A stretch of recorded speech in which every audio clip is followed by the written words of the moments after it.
जय हिंद मेरे प्यारे सभी भाइयों, स्वागत है आपका सोनाज क्लासेस के ऑफिशियल यूट्यूब चैनल में। आज की इस वीडियो में हम 31 मई से संबंधित कुछ महत्वपूर्ण करंट अफेयर्स का अध्ययन करेंगे। तो चलिए स्टार्ट करते हैं। और आज का हमारा पहला क्वेश्चन है,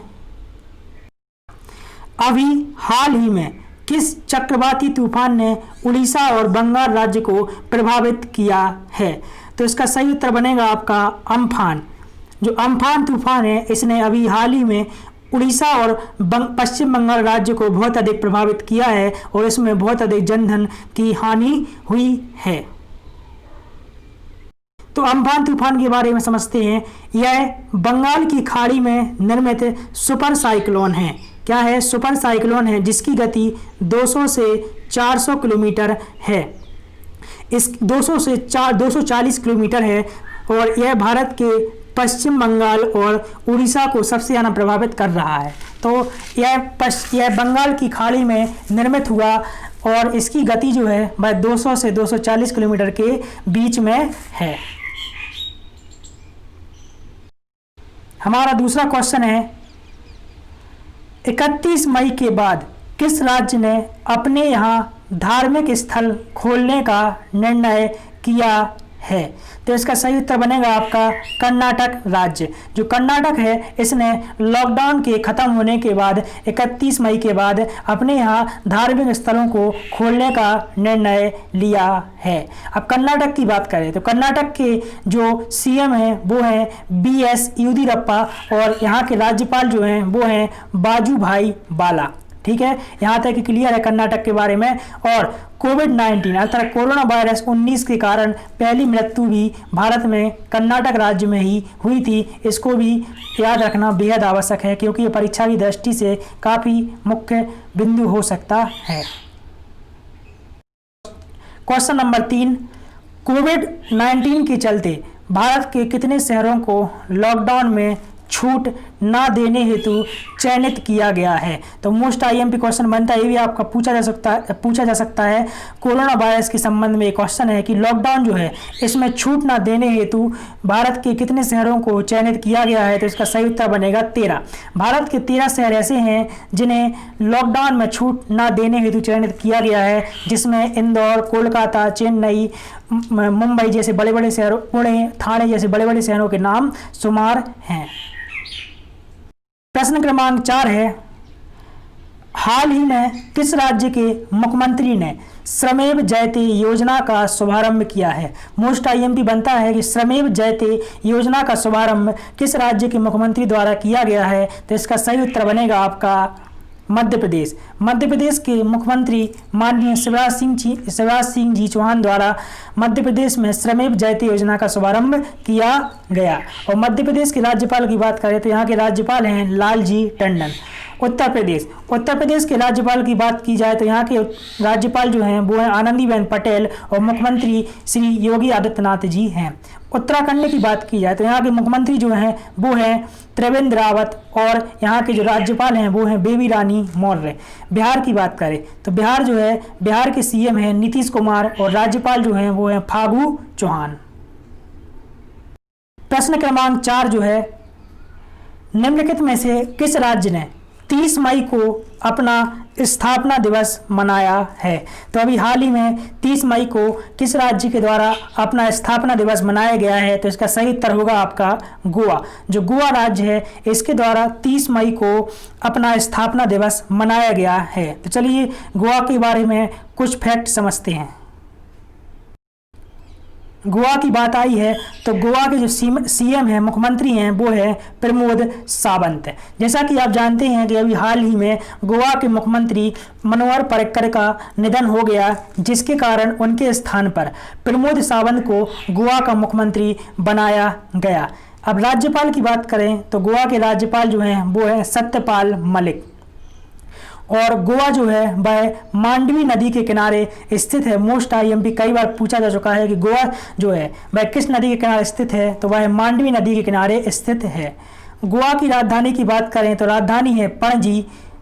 और अभी हाल ही में गोवा के मुख्यमंत्री मनोहर पर्रिकर का निधन हो गया और उनके स्थान पर प्रमोद सावंत गोवा के नए मुख्यमंत्री बने। अगर गोवा की स्थापना की बात करें तो इसकी स्थापना 30 मई 1987 को की गई थी और यह क्षेत्रफल की दृष्टि से भारत का सबसे छोटा राज्य है। मोस्ट आईएमपी की क्षेत्रफल की दृष्टि से यह भारत का सबसे छोटा राज्य है। इसके अलावा जनसंख्या की दृष्टि से यह देश का चौथा सबसे छोटा राज्य है। तो जनसंख्या की दृष्टि से बात की जाए तो यह देश का सबसे छोटा चौथा राज्य है। पूरी दुनिया में गोवा अपने सुंदर समुद्र तटों और स्थापत्य कला के लिए जाना जाता है, तो ये काफ़ी इम्पोर्टेंट बनता है। इसके अलावा गोवा की जो राजभाषा है वो है कोंकणी। तो यहाँ तक ये गोवा आपका समाप्त हुआ। तो गोवा के बारे में फैक्ट आपको समझना बेहद आवश्यक था। प्रश्न क्रमांक 6, हर साल किस दिन को विश्व स्वास्थ्य संगठन द्वारा विश्व तंबाकू निषेध दिवस मनाया जाता है? तो मोस्ट आईएमपी बनते हैं जो आपके जितने भी दिवस होते हैं इनसे एक ना एक प्रश्न जरूर परीक्षाओं में पूछा जाता है, इसलिए इनको याद रखना बेहद आवश्यक है। तो विश्व तंबाकू निषेध दिवस कब मनाया जाता है? तो यह मनाया जाता है 31 मई को। हर साल यह 31 मई को मनाया जाता है और किसके द्वारा मनाया जाता है? तो विश्व स्वास्थ्य संगठन WHO के द्वारा यह आयोजित किया जाता है।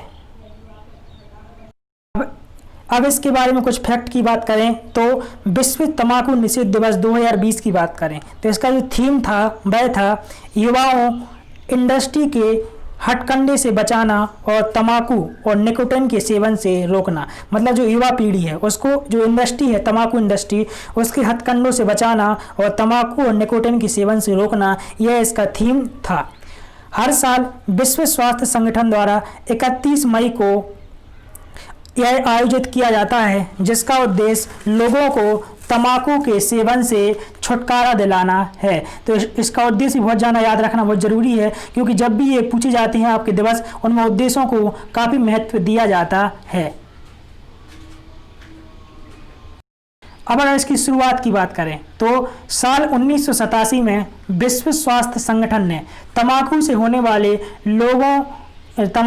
वाले लोगों में जो मृत्यु दर थी उसकी वृद्धि को देखते हुए इसे महामारी घोषित किया और इसके बाद यह पहली बार 7 अप्रैल 1988 को विश्व स्वास्थ्य संगठन की वर्षगांठ पर मनाया गया। तभी से आज तक इस दिवस का आयोजन किया जा रहा है। तो हर साल कब मनाया जाता है? 31 मई को। और कब इसकी शुरुआत हुई थी? 7 अप्रैल 1988 को। इसके अलावा तंबाकू अनुसंधान केंद्र की बात की गई है तो यह कहाँ स्थित है? तो तंबाकू अनुसंधान केंद्र यह राजमुंद्री आंध्र प्रदेश में स्थित है। काफी आईएमपी बनता है कि यह राजमुंद्री आंध्र प्रदेश में स्थित है। प्रश्न क्रमांक 7, 28 मई को किस राज्य सरकार ने प्रवासी श्रमिकों के लिए रोजगार सेतु योजना का शुभारंभ किया है? मोस्ट आईएमपी जो प्रवासी मजदूर हैं इनके लिए रोजगार सेतु योजना का शुभारंभ किसके द्वारा किया गया है? तो यह किया गया है मध्य प्रदेश सरकार द्वारा। तो इसका सही उत्तर बनेगा आपका मध्य प्रदेश सरकार। नेक्स्ट, रोजगार सेतु योजना की बात करें तो यह योजना मध्य प्रदेश के मुख्यमंत्री श्री शिवराज सिंह जी चौहान द्वारा लॉन्च की गई, जिसके अंतर्गत प्रवासी मजदूरों को उनके ही कामगार क्षेत्र में रोजगार उपलब्ध करवाया जाएगा।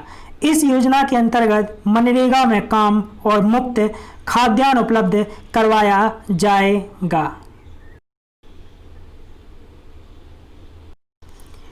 प्रश्न क्रमांक 8, वेंकटरमन सुमंत्रन जी को कौन सी एयरलाइन का स्वतंत्र निदेशक नियुक्त किया गया है? यह है आपका एयरलाइन। क्या है? एयरलाइन। तो किस एयरलाइन का स्वतंत्र निदेशक नियुक्त किया गया है? तो इसका सही उत्तर बनेगा आपका इंडिगो। क्या बनेगा इसका सही उत्तर? इंडिगो। जो इंडिगो एयरलाइंस है इनको स्वतंत्र निदेशक नियुक्त किया गया है।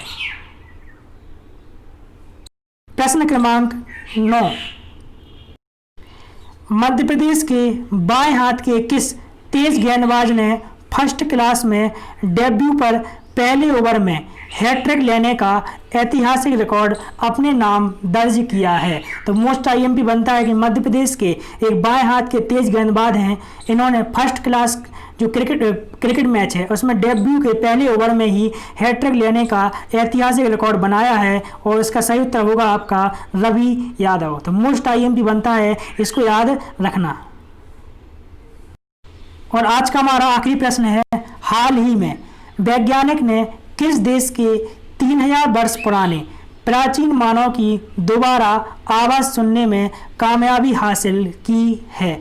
तो मोस्ट आईएमपी क्वेश्चन बनता है कि अभी हाल ही में जो वैज्ञानिक इन्होंने 3000 वर्ष पुराने एक प्राचीन मानव की दोबारा से आवाज़ सुनने में कामयाबी हासिल की है, और वह जो प्राचीन मानव है वह किस देश का है। तो इसका सही उत्तर बनेगा आपका अंगोला। क्या बनेगा? अंगोला। जो अंगोला देश है, जो अंगोला है, यहाँ पर एक प्राचीन मानव है, उसकी दोबारा से आवाज़ सुनने में कामयाबी हासिल की है वैज्ञानिकों ने। तो इसका सही उत्तर होगा आपका अंगोला। आपके लिए होमवर्क के लिए क्वेश्चन है, जिसका उत्तर आप कमेंट बॉक्स में जरूर दीजिएगा कि गणतंत्र दिवस 2020 में किस राज्य की झांकी को प्रथम स्थान प्राप्त हुआ है। तो इसका उत्तर आप कमेंट बॉक्स में दीजिएगा और बताना कि जो गणतंत्र दिवस 2020 है उसमें किस राज्य की झांकी को प्रथम स्थान प्राप्त हुआ था। तो आज यहाँ पर हम वीडियो को समाप्त करते हैं। वीडियो अच्छा लगे तो वीडियो को लाइक कीजिए, शेयर कीजिए और कमेंट में इस होमवर्क का उत्तर दीजिए। धन्यवाद।